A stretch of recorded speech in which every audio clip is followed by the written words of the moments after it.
yeah, just grieving the loss of a loved one is the hardest, but holidays without your loved ones is hardest. I like that because I realized, you know, my first Christmas without my wife, it was rough. Yeah. And I didn't do anything that day but to sit around, stay by myself a whole lot. Mm-hmm. Like uh, that year, the year she died, that was the same year Christmas Day was at my house. Oh, wow. And that was even harder. Right. Everybody was coming in, but I didn't see her in the kitchen doing nothing. Kid, And that made it cooking hard, so I anything. kind of stayed back in the bedroom a lot. Right. And um, my nephews kept coming in, come on out here with us, come on, we finna play some games. Y'all, don't play out. Yeah. I better have this. I need to do this. I need Yeah. to do that. I come up with all kinds of excuses to stay where I can Right. stay in my bedroom. Mm-hmm. And do you think that time helped you though? No. No. It helped a bit. It made it worse. It made it worse. Uh-huh. And two, you know, I said, well, if I go out there, I'm gonna break. I'm gonna start crying. I didn't want the children to see me Right. crying, especially my daughter. And then she realized I wasn't out there with them, so she shunned to the bedroom with me.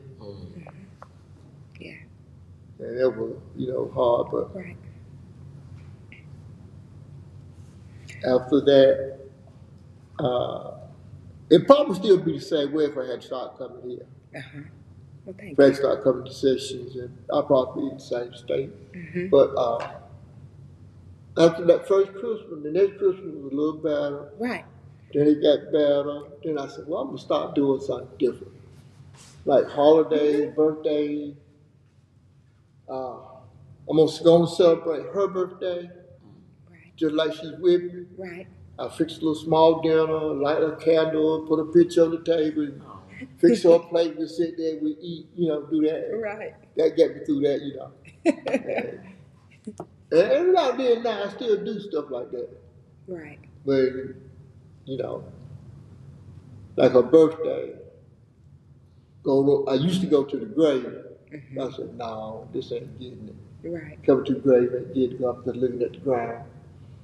So I started doing it at the house. Those Then memories at after the the house. children got grown, got a little older, they wasn't there. They was at the neighbor's house, cousin's house. I was there by myself one time.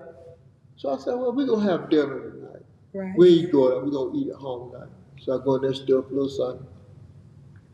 She set the table like, just like she Y'all going to be was getting sitting ready. there. Y'all was getting ready to have a dinner together. Uh-huh. Yeah. Yeah. Talk to the picture. Yeah.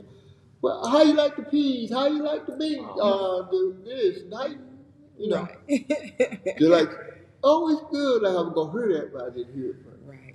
you know, but all that helped me a lot. Right. And just knowing her memory is still there with you, like you can change the house the way you want it, but you know her memory is still there.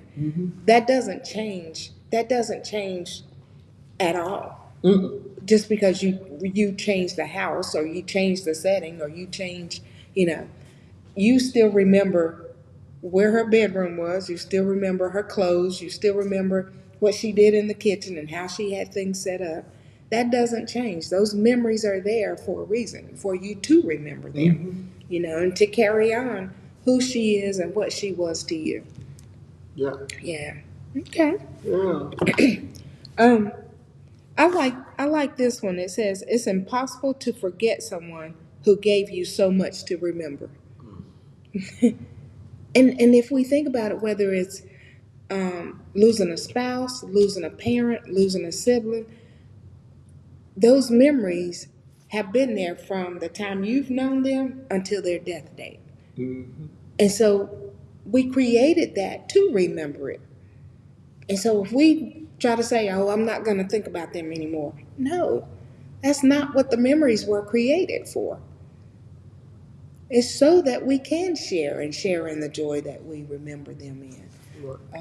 The loss is a big loss, but the loss can we can do other things to share in that loss, to help us to get through our process of the grieving. But It's not going to bring them back, but it will help us to keep their memory alive. Yeah. So, yeah. Mitt, do you have any? This one, it says Christmas without you. Although it's sad to reminisce on Christmases we knew. This year I said celebrate in memory of you. I will put aside my sorrow with every unshed tear and concentrate on all the love we shared when you were here. Our time together taught me what Christmas time is for, and that's what I remember until we meet once more. Basically, you just touched on it. Yeah. Just remember, you know, why we are there to celebrate and why we are always want our family around us Right. at that time. Because my mom was big on Christmas morning, the breakfast, Yeah. and we still do it to this day.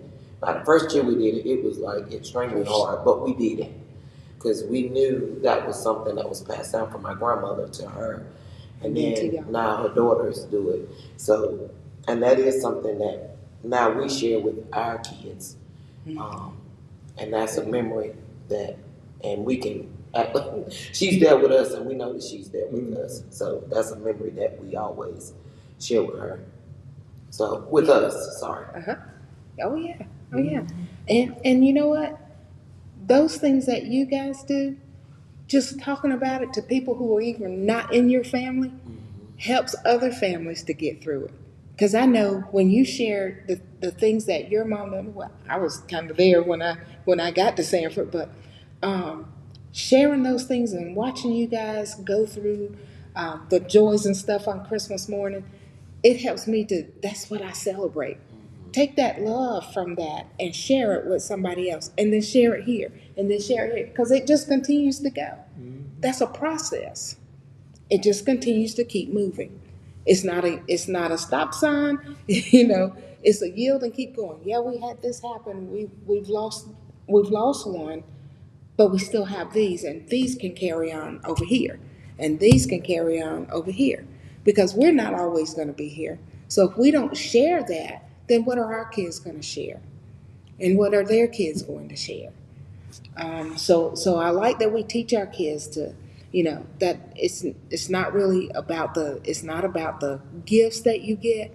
It's about that love that Jesus gave us to share with everybody. So that's what I love about that. Yeah. And I'm noticing now more with my daughter. She got her mama's trait. Mm-hmm. Now, my wife, she was big on events, family get together, meals. My daughter coming up the same way. She doing the same thing. Cause even though my father-in-law, he passed, and this year my daughter came up. Look, granddaddy's birthday is tomorrow. We gonna celebrate his birthday. He was 100 She gonna tell years you. old. She We gonna tell celebrate granddaddy's birthday. She pulled me down. Mm-hmm. And we had a dinner in his honor. And she pulled the Thanksgiving dinner together. We had a pre-Thanksgiving dinner because the family went to Maryland to my nephew's house for Thanksgiving, but I didn't go. But she said, we having a family Thanksgiving dinner here, then we going to Maryland. Wow. And so we got through the Thanksgiving meal. She said, now let's start working around Christmas dinner. Oh, Lord. So she's really wanting to jump in there and start cooking and stuff. Then does she do most of the cooking? No. No, but she want to plan them. She planning it. She give everybody what they. Oh, she tell everybody what they gonna bring though, right? Okay, okay. Yeah, she's the coordinator. She coordinates. Yeah. She coordinates. Yeah, I love it. I love it. Yeah. I have this one that says, Christmas in heaven. What do you do? They come to earth to spend it with you. So save them a seat, just one empty chair. You may not see them, but they'll be there. So I like that you say you fix a seat and fix a plate for your wife on her birthday or holidays or something, just to share with her memory and know that she's still in your heart. Mm-hmm. Yeah. Because, like you said, you may not hear her say anything, but you know in her spirit she's there. Yeah, I can feel the presence. Mm-hmm. Yeah, Right. And like my nephew always tell me, he said, "Ain't you scared of the house by yourself?" No, I'm scared of her. She said, "Don't you have to?" I said, "If I heard something falling, I just said, Lane, be quiet in there. What you doing in there? That's What you right. moving?" That's right. I know you here. You Yeah. always be throwing stuff You at ain't me. got to throw it around. I know you hear me. That's right. You know. Exactly. Yeah.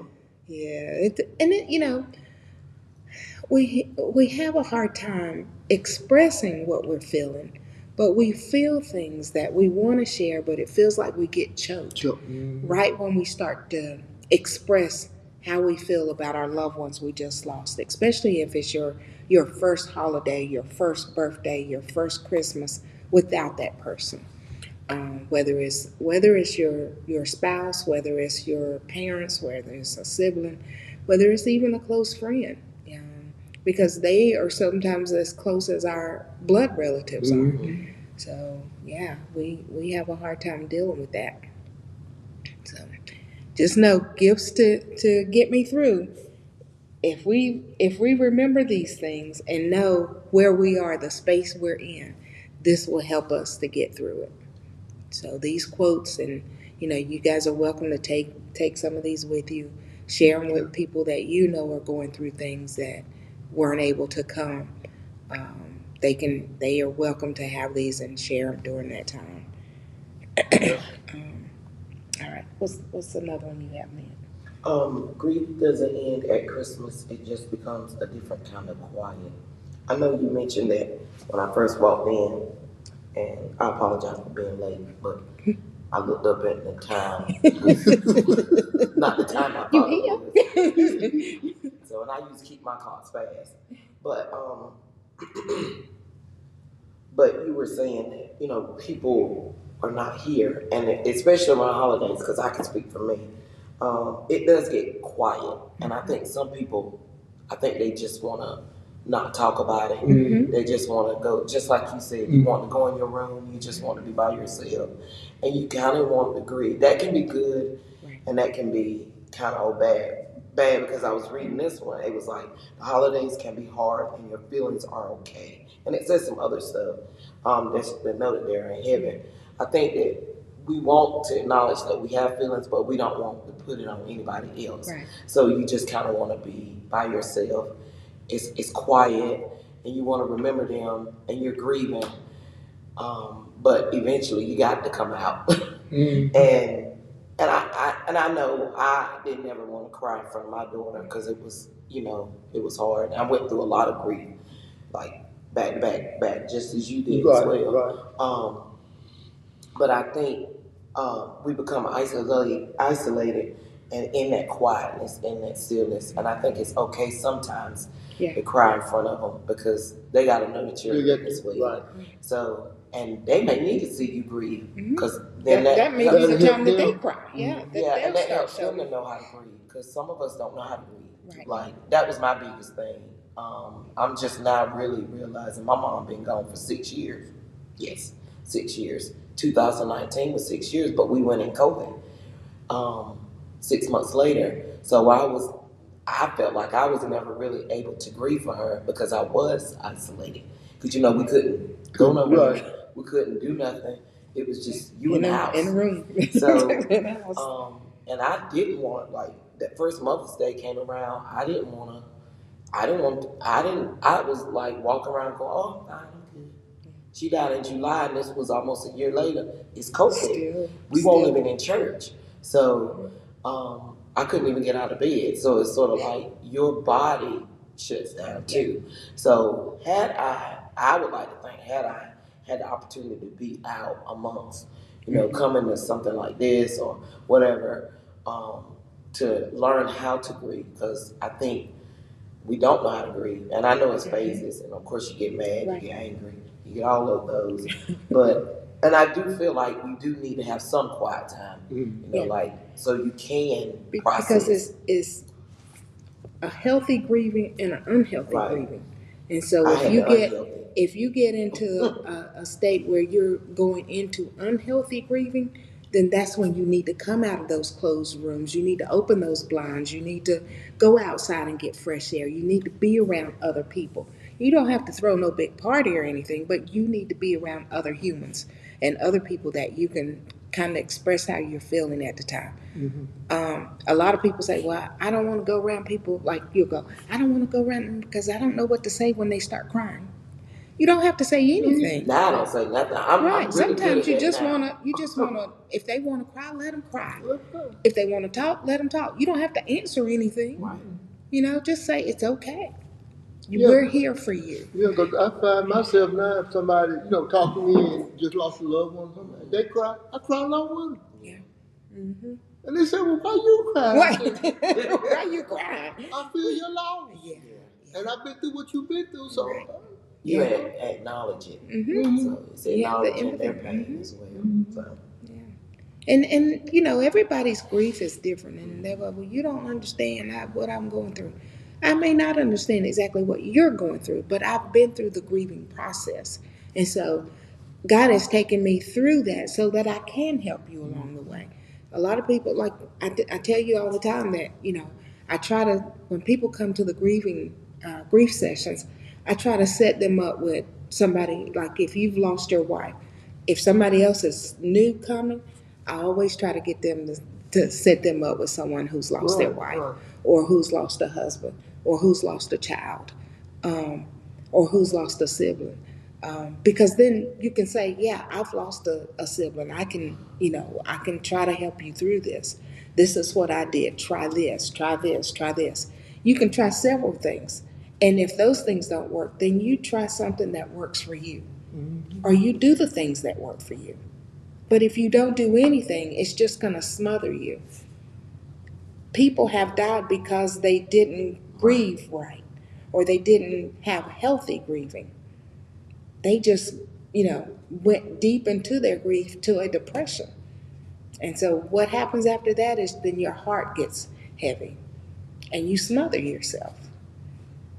So people think, oh, I'm just going to stay in my room today. And then today becomes 2 days, and then 2 days become a week, and then a week becomes a month. Where are we? Where are we in this process? It takes everybody to gather around you, give you your space, but also give you support. There's a difference. Cause I can remember back, like you said, when my mom died. She died in 2000, in February. And that first Mother's Day didn't bother. But that Christmas, we got up that morning and we went to breakfast at my in-law. Came back and said, well, how we gonna start our day? I said, well, we're gonna go to Goldston and then come back. We go to Goldston first, after we go get back home, we home for the night. Eat dinner and everything. And that Christmas morning when I got up, I didn't move out of my house all day. I told them, I said, look, y'all go to breakfast. You'll bring me something back. I said, right now, I don't think I need to be around anybody right now. Mm-hmm. Maybe by dinner time, supper time, I'd be Right. better. I could go and do that. Couldn't even do that. I sat there in one chair all day long and cried all day. Yeah. I went to bed that night. I was so drained. I didn't know what to do. And Monday morning, I got up. I got the shape there. Yeah. Shape there like that. She wouldn't want me doing it. Right. And then I started mingling with other people. I tried to go to somebody, that I know had lost a parent, and talk to them, see what they done to get over there, how did they do it, and it worked fine. But I don't know what it was, but it worked. But like I tell everybody, when my dad died, I didn't grieve at all. Mm-hmm. Wow. I couldn't grieve. They had nothing to grieve for. He said, man, how you go through that? Your daddy dead and you ain't crying, you just like nothing happened. I said, well, crying ain't gonna bring you back. Wow. And I stayed comical the whole time.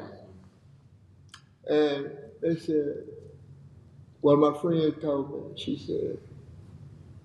It's gonna get you. Right. I was going to say, did it ever hit you? It's gonna get you down the road.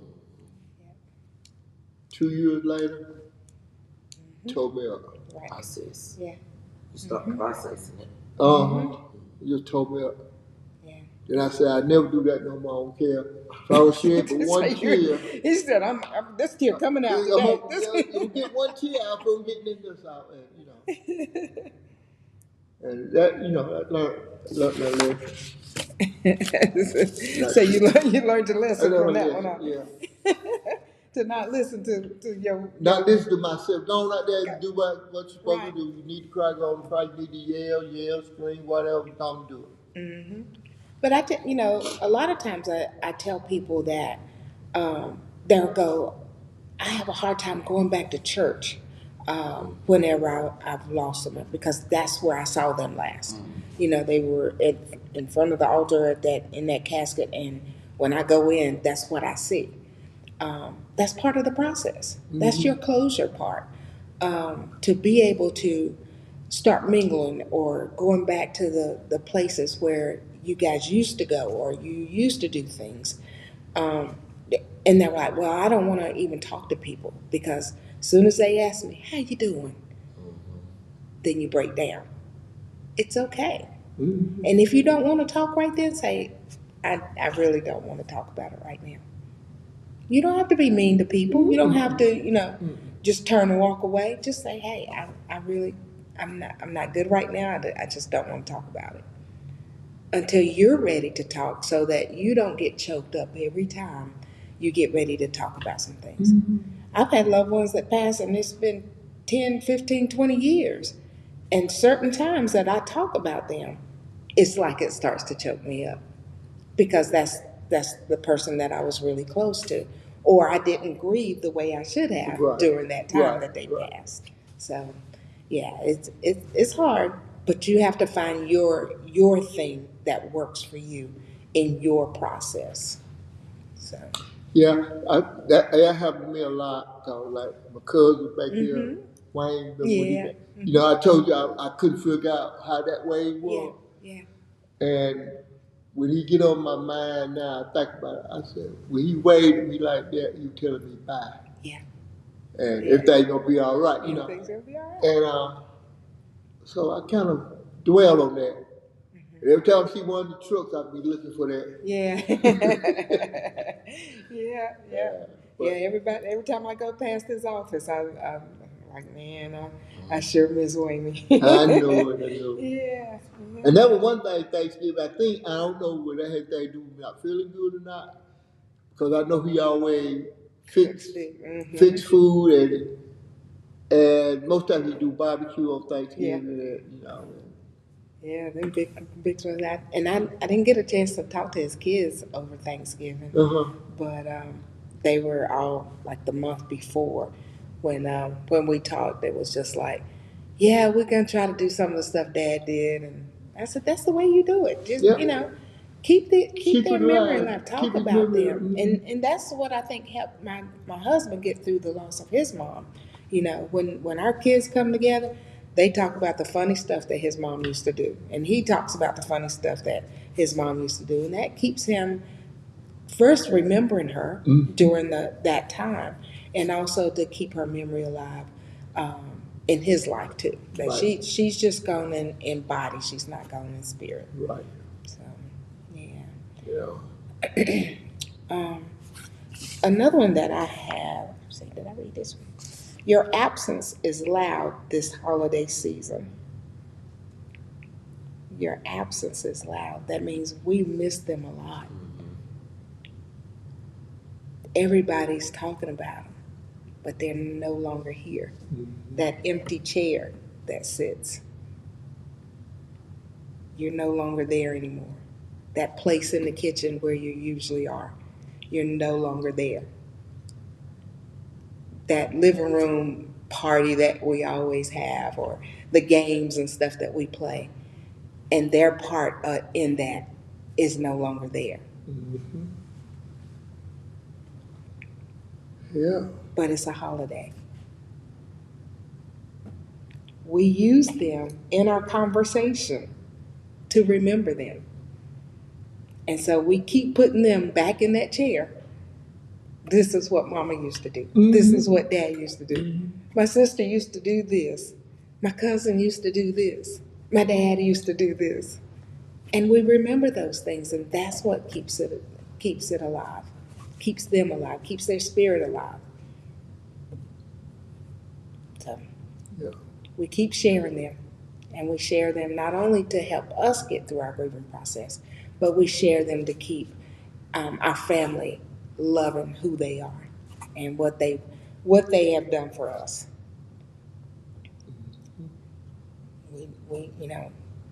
We do all of this to remember them. Because if we stop sharing. We stop sharing. We stop grieving. And the thing says that grief has no expiration date. Right. So if we don't have an expiration date, if grief doesn't have an expiration date, then we keep sharing to keep it alive. Okay. Yeah, yeah. Because I'm around with people now, as long as my wife in there, they come, well, how your wife doing? Yeah, yeah. And that's hard on people to. And I look at them, I said, what you say? I like I didn't know what to say, but I know what to say. You get them to repeat it. Right. By that time, I done got an answer. Mm-hmm. Oh, I said, well, how your wife doing? I said, well, you know what? She doing better than me and you both.